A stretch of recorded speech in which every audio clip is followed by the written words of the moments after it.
This is Clarence Moye with Awards Daily, sitting down with Jesse Plemons, the star of Jane Campion and Netflix's The Power of the Dog. So tell me, how did you come to the project initially? Kind of like anything else, it just fell from the sky one day, and Brandy, my agent and friend, said we have a script for you, and Jane was in town, and I read the script and was floored by it, and met with Jane, and at that point it was really early on, and I'll save you the whole story because there are a lot of twists and turns in there, but after a long process, wound up lining up, and then all of a sudden it was with Kirsten. Excellent. So did you do some did you read the original novel to do some research? I know it was at the time it was probably hard to find in terms of print. Now it's widely available, but yeah, I did. No, and I was blown away by his writing, and also with the fact that I'd never heard of him before. It felt like something that could easily be in the ranks of the other classic American writers. So yeah, that was extremely helpful, just having that to go back to. So given the complicated relationship that exists between your character George and Benedict Cumberbatch's character Phil, did you use things like the novel to sort of generate what that backstory looks like, that history that has happened over the 30 plus years of these brothers' lives? That was definitely the foundation, and then there were a few scenes that really informed my film version of George quite a bit. There was one that obviously there's all the backstory with the brothers and more information about the parents and all of that, more information about Bronco, but there was a scene with George. Have you read it? No, I haven't, but I know I've been told the major differences between, or where the novel accentuates the story. There's a scene where I believe Phil is sort of wondering whether or not George is going to fix this clock at a certain point, this clock that has been handed down, and he's sort of watching him without him knowing. And I'm giving the worst possible retelling of this scene, but there was something that he's just, his steadiness and his attention to the ranch and keeping things operating, and afloat, and also sort of managing Phil without Phil knowing he's being managed, and then aside from the book, and there are many more scenes I could yammer on about, but we had this rehearsal process a few weeks before we started shooting, and that was just as helpful to us as the book was, because we even got to really fill in the blanks that weren't in the book and kind of create our own history in that time. So when we were starting shooting, we had this sort of abbreviated but really condensed history just in everything that we were doing those 2 weeks. So So when you look at these two brothers, I mean, initially you could say, Phil is the big extrovert, George is the introvert. I mean, there's many different shades to the characters, obviously, but, on a surface, you could look at it that way. What kind of choices do you as an actor then make to sort of portray what's going on in George sort of below the surface? Because I think there is so much that's going on in this character that is not voiced, that is, shown through subtle activity, subtle actions, eye communication, things like that. What choices do you make as an actor to play that? Well, there were a lot of different thoughts, and I guess opinions that I developed early on about George, and sort of aspects of him that were very subtle so subtle in the novel that like I missed it the first time, but Mm. I realized that 90% of the sort of characteristics of George that you're getting in the novel and in the film are all through the lens of Phil, the older brother. It's all what he's saying about him. Mm. Okay, maybe some of that is true to a degree, but there was one scene in the novel that wasn't in the film, where he's talking to Rose and Peter is eavesdropping on them, and he's reminiscing and kind of daydreaming about this beach that they all used to go to together, his family on the East Coast. And he says something about, I dream about it sometimes. And I really took that to mean that there's so much more happening than the sort of box that Phil puts George in. And there's also, I know Benedict talked about it quite a bit. But growing up in Texas, there is a being in that vast space and those beautiful landscapes. There is something that, I don't know, there's something that I feel like it brings out of a person, and I wanted to make sure that there was a really sort of full and complex inner life, and not just take everything from Phil's opinion of him, because I do think there's a lot that I really admire about him, just his ability to never take the bait when Phil prods at him, and the fact that he could have left, had a nice comfortable life somewhere else, but he can look past all of Phil's sort of childish poking and prodding, and there's definitely a real love there. Anyway, that was the longest answer I could have possibly given you, but there you go. So that's a great answer. So when you're looking at somebody like George, and who is an internal character, a quieter character, and then you look at somebody like the character that you played in Jungle Cruise, who is completely polar opposite, just a wild and crazy guy. What do you find more challenging to play as an actor? I think each have their own set of challenges. I don't know. It's hard to say which one's more challenging.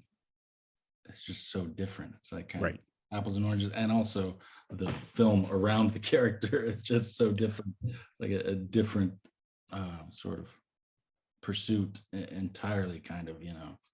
I mean, it's still the same thing. You're still wanting, even though the circumstances and the world is much more fantastical in Jungle Cruise, you still want there to be for it to be rooted in something, grounded, so it's not just all, out there. But I don't know, I enjoy both. Was it as fun for you to play that character in Jungle Cruise as it was for us to watch? I mean, it was just so unlike anything I've seen you done before. It was really quite amazing. Well, thank you. It was a lot of fun, and it was something that I never get too far ahead of myself in laying out choices or the types of movies I will or won't do. It's something that I try and be as present as I can when I'm presented with something. And it was right around the time that our first son was born, and I just wanted to have some fun.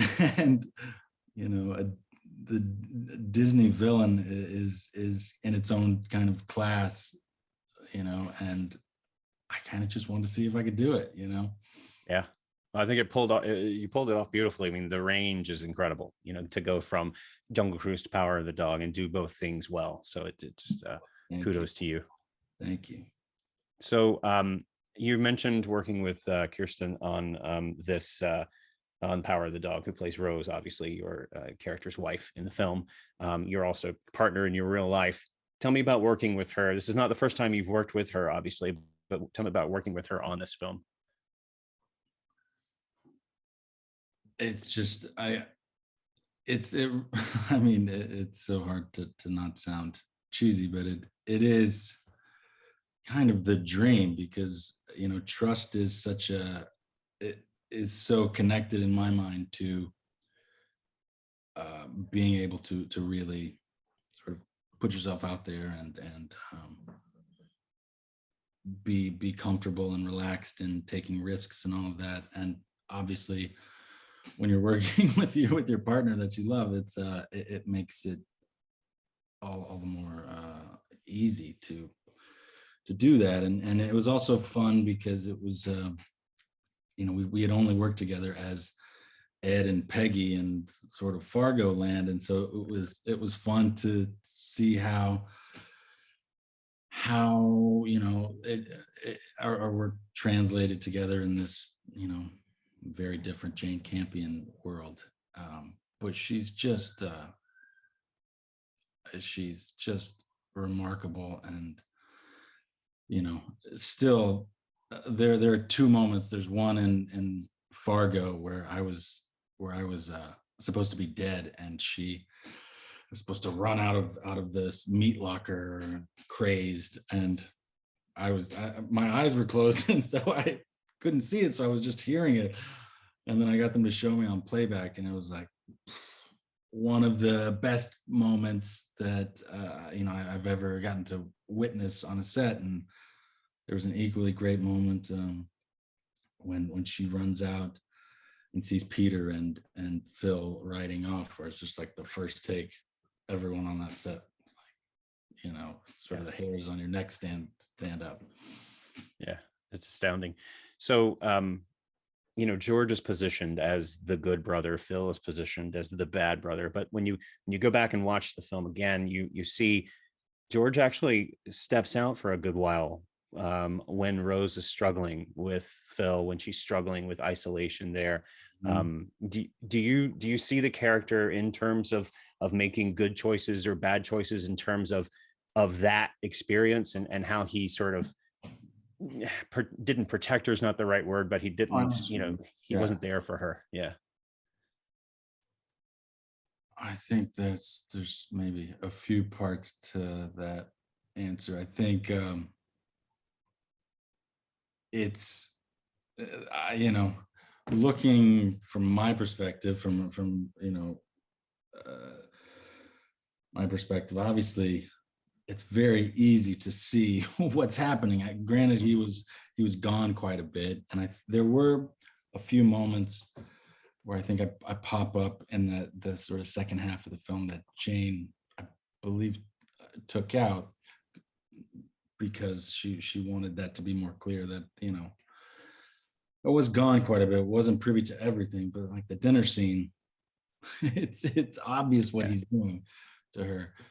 I think sort of the time and place plays a factor. And I think the way I looked at it was, I've experienced a much lesser degree of that, feeling caught in between a significant other and a family, and just trying desperately to make it all work.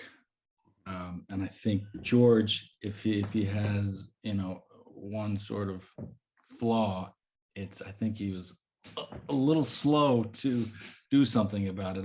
In my mind, I always felt like, you're obviously not seeing this, but I felt like he was really trying to formulate a plan, and I think he was just a little slow. I think Peter might have beat him to the punch in terms of, I mean, not that that's what his plan would have been, but right.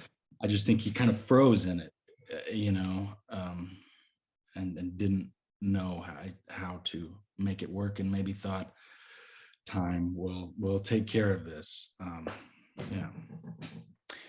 I often ask this question of actors when they're in, fantastic projects like this.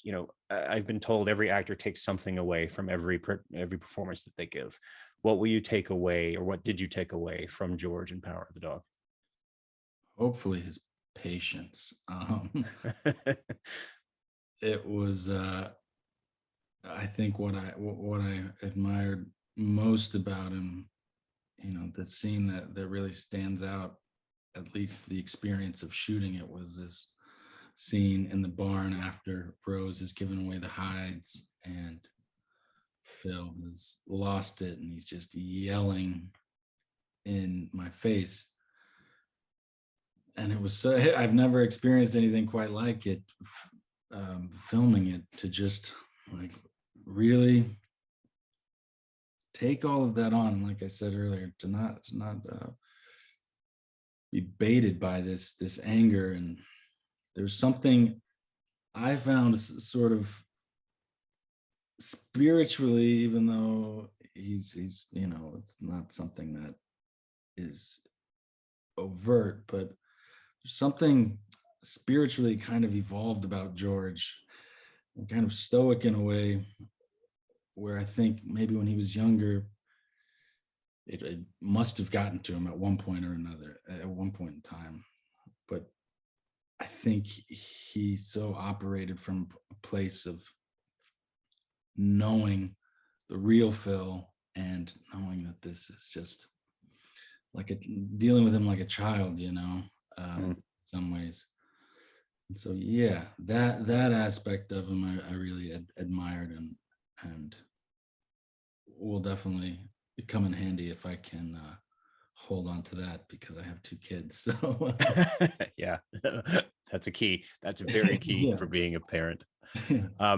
Well, Jesse, I think those are all the questions I have for you today. Thank you so much. Beautiful film. You've got a fantastic experience ahead of you. Well, thank you. It was nice talking to you. Good to talk to you too. Take care. Take care. Bye.